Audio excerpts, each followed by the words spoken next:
దేవుని పరిశుద్ధమైన నామానికి మహిమ కలుగును గాక. చాలామంది క్రైస్తవ విశ్వాసులు ఒక విధంగా చెప్పాలి అంటే, ఆశీర్వాదం వెంబడి పరిగెత్తేటువంటి విశ్వాసుల గురించి దేవుని యొక్క వాక్యం చెప్తా ఉన్నది వినండి. ఈ రోజుల్లో దేవుని వెంబడించకుండా ఆశీర్వాదాల వైపే వెంబడించేటువంటి క్రైస్తవ విశ్వాసులకి ఈ యొక్క మాటలు చాలా జాగ్రత్తగా వినండి. దేవుని యొక్క వాక్యం ఏం సెలవిస్తుందంటే, నువ్వు ఆశీర్వాదాల మీదనే ఫోకస్ ఉంచి దేవుని చిత్తాన్ని వెంబడించటం, దేవుని చిత్తానుసారంగా జీవించటం నువ్వు తప్పిపోయినవనుకోండి, బైబిల్‌లో దానియేలు గ్రంథం 9వ అధ్యాయం చదవండి, ఒకసారి అర్థమవుతుంది.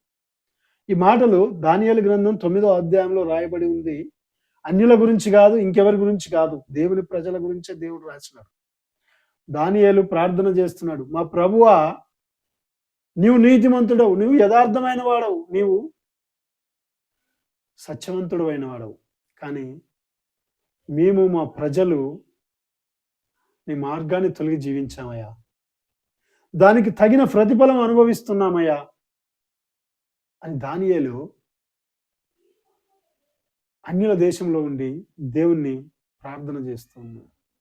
కాబట్టి ప్రియమైనటువంటి దేవుని బిడ్డ, నువ్వు దేవుని చిత్తాన్ని వెంబడించాలా. యేసు ప్రభువుని నమ్ముకున్నా అంటే కాదు, ప్రభువా ప్రభువా అని పిలుచు ప్రతివాడు పరలోక రాజ్యం చేరడు, కానీ పరలోకమందున్న దేవుని యొక్క చిత్త ప్రకారం జీవించువాడే పరలోక రాజ్యాన్ని చేరతాడని దేవుని వాక్యం సెలవిస్తుంది. ఇక్కడ దానియేలు గ్రంథం 9వ అధ్యాయంలో ఆ ప్రార్థన మీరు చదవండి, మీకు టైం ఉంటే 9వ అధ్యాయం మొత్తం చదవండి. దానియేలు ఏం చెప్తున్నాడు? దానియేలు తన ప్రజలు, వాళ్ళు నార్మల్ పీపుల్ కాదు, వాళ్ళు దేవుని సొత్తైన ప్రజలు, దేవుడు ఏర్పరచుకున్న పరిశుద్ధ జనాంగం.